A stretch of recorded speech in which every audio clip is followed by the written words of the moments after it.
So tonight, a number of speakers were at the first night of the DNC: Michelle Obama, Bernie Sanders, Amy Klobuchar, Andrew Cuomo, and others. And John Kasich, very importantly, Republican governor of Ohio. And so, first thing is, I want to just tell you who I thought were the best speakers and why, and the upsides and downsides of those speeches. I thought the most effective speaker was a woman named Kristen. She's not a politician. She lost her dad to coronavirus, and her dad thought that Trump was telling the truth, that he didn't have anything to worry about. He went out without a mask, went to karaoke, got coronavirus, and then died. And it was a heart-wrenching story, and it was harsh, but it was real.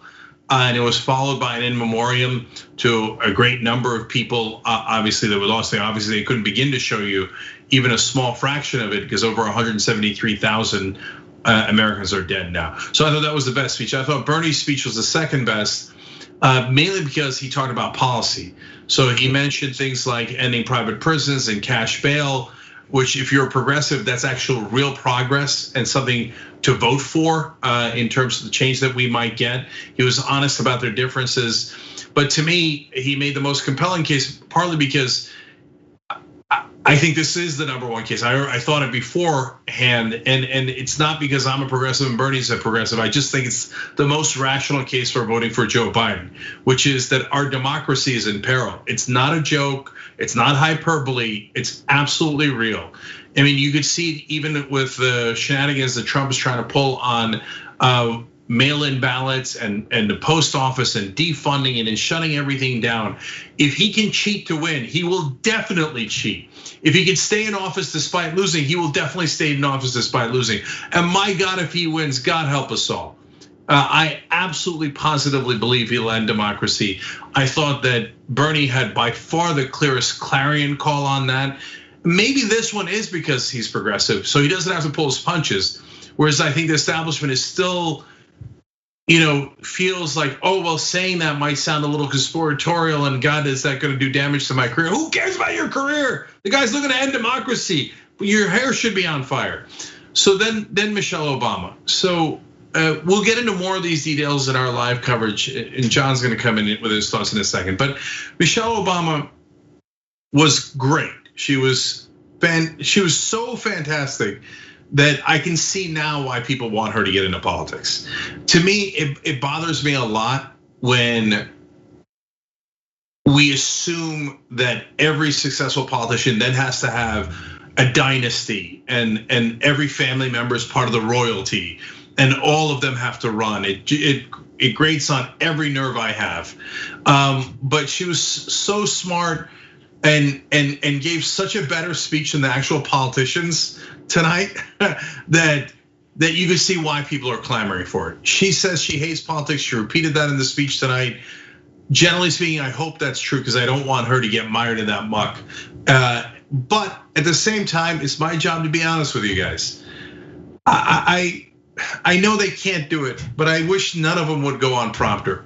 And if they don't go on prompter, their speeches will be a lot rougher. And there'll be a lot more stammering like we do from time to time because we're not on prompter, but they'll be more real. So yeah, as I saw her giving that speech, it was better suited for an audience, and without the audience and her being able to react to their emotion, the emotion she was giving out and the way that she was acting the speech seemed too much like acting, too political. And the reality is, other than motivating people to vote, which was her main job, to be fair to her, and other than being wonderfully, like I said, smart and elegant, I guess is the word I was looking for, and a good role model. And for so many people out there, just seeing her being, wonderful as she is, was probably enough. But it's too, give me something to root for instead of just panic and Joe's a good guy. The constant theme of Joe's a good guy. Yes, but what are we striving towards? So at the end of the day, it just felt a little inauthentic to me. John. Yeah, I think like you said, I get why people want her to get in politics. Like for the sort of person who, like, it's like an approach to politics where you want a certain sort of person who seems competent and can communicate well, but your demands are not grounded in a deep and constant focus on the problems facing the country, tied to the specific solutions that you think need to happen. If you want that sort of politician, you're gonna go for someone like Bernie or AOC or something like that. But if you don't think about it specifically in terms of problems and their solutions, and you just want someone who seems decent and compassionate and intelligent and together, then she's about as good as that comes. Like she can project all of that. I agree that a little bit of the way she was expressing herself didn't really fit the format to some extent, but it was still far more effective than all of the other non-Bernie speakers in terms of convincing me that it's something like what she really believes. Most of those politicians, they've figured out exactly what their hand motions are supposed to be and how they're supposed to bite their lip and how they're supposed to gesture and all that. It's so artificial.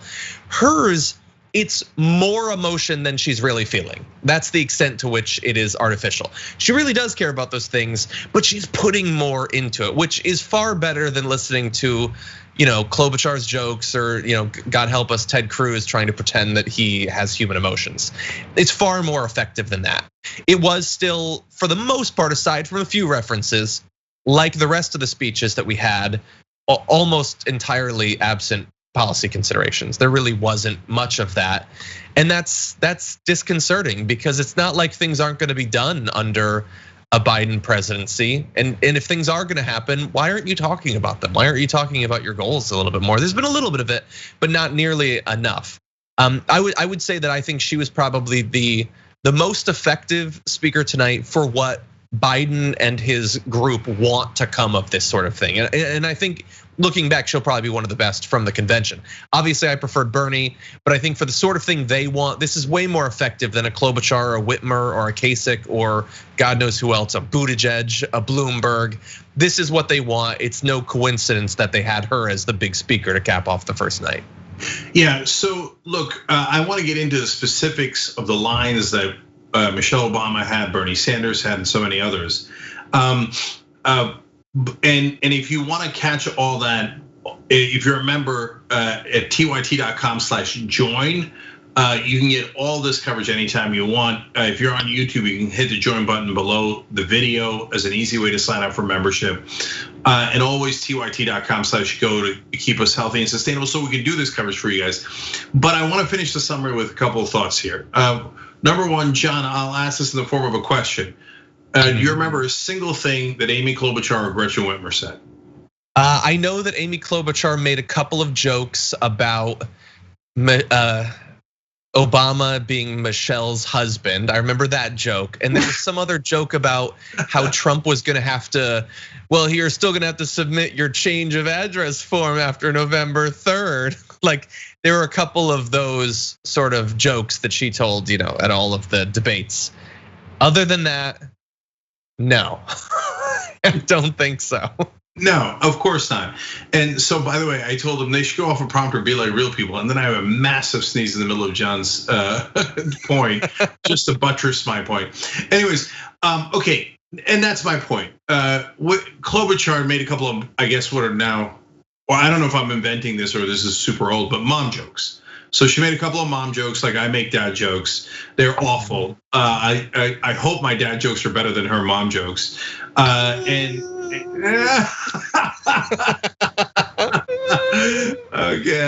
we'll see. Anyway, and Gretchen Whitmer went back to the well on, Joe Biden saved the auto industry. She's the governor of Michigan. Of course, she's going to say that.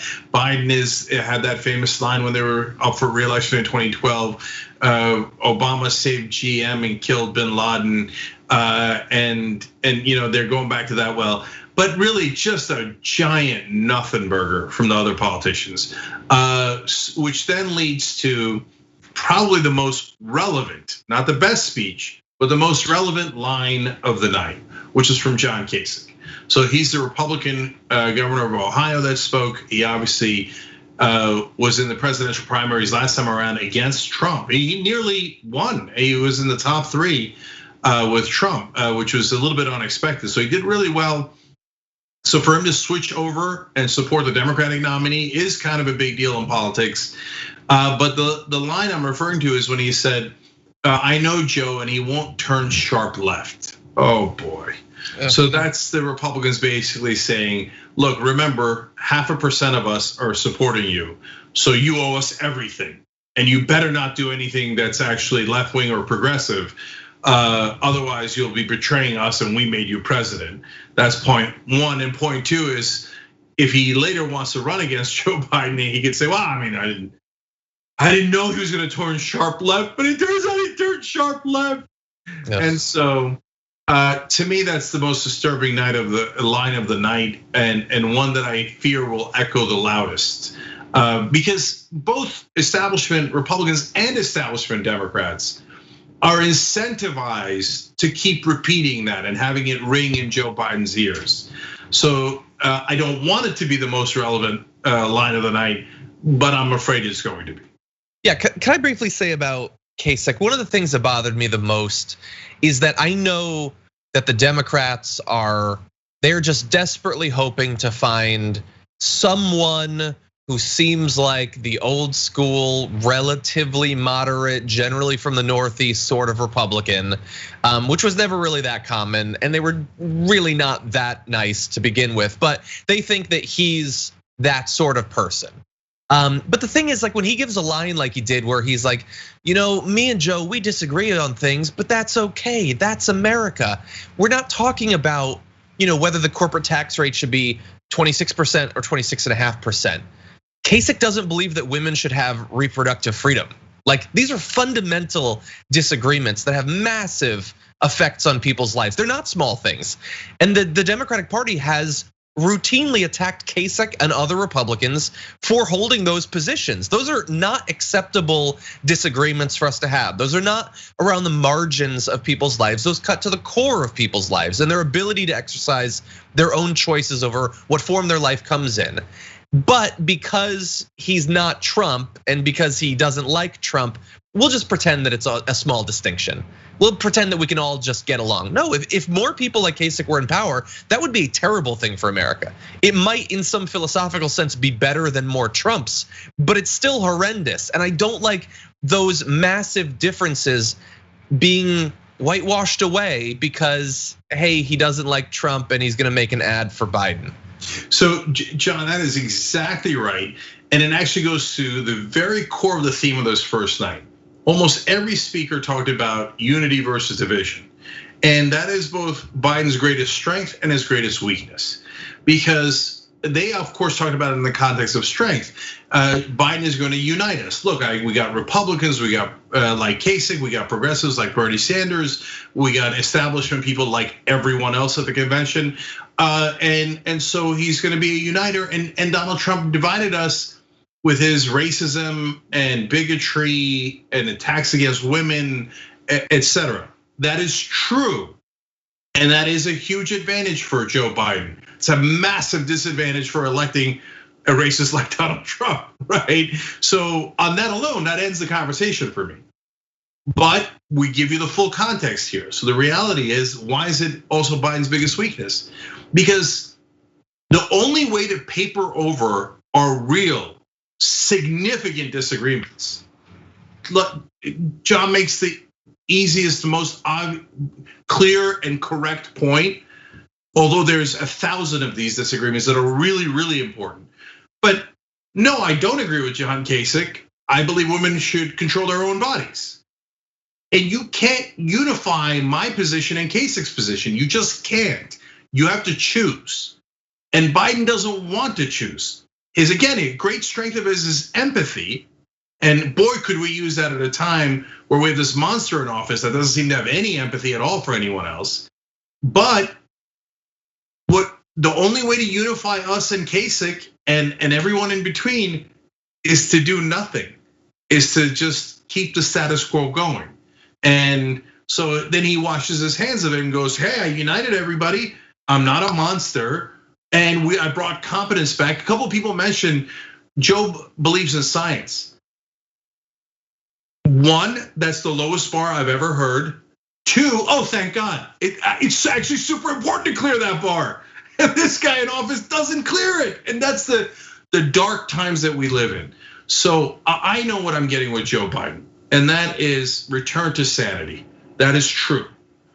But I also know what I'm getting with Joe Biden, which is a return to the status quo. And tonight reinforced both of those things, both for better and for worse. Thanks for watching the Young Turks, really appreciate it. Another way to show support is through YouTube memberships. You'll get to interact with us more. There's live chat emojis, badges. You've got emojis of me, Anna, John, JR. So those are super fun. But you also get playback of our exclusive member-only shows and specials right after they air.